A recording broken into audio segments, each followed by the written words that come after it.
हम अगर अपने पेक्युलर मुल्क के सर्कमस्टांसेस को देखते हैं तो इमरान खान साहब के खिलाफ ये जो मजहबी कार्ड है ये पहले भी खेला गया, और खासकर मुस्लिम लीग नून की तरफ से इस चीज को बड़े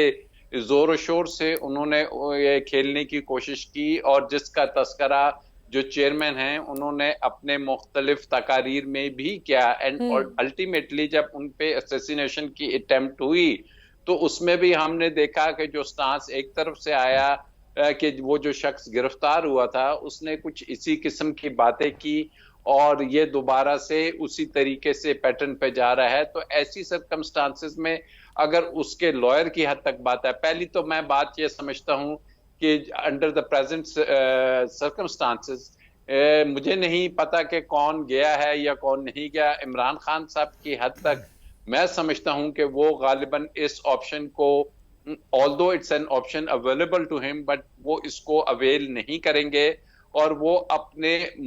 मुल्क के जो अदालती निज़ाम है उसमें ही वो कह रहे हैं कि मुझे एक फेयर एंड फ्री ट्रायल का मौका दिया जाए, एक ऐसा ट्रायल का मौका दिया जाए कि जिससे मैं भी बता सकूं कि फैक्ट्स क्या हैं, मेरे लॉयर्स अदालत में ओपनली आके ये बात कर सकें, मीडिया भी आ सके और वो सुने कि जी ये जो ट्रायल्स हो रहे हैं इसमें सब्सटेंस क्या है और इसमें जो कोर्ट का कंडक्ट है वो किस किस्म का है।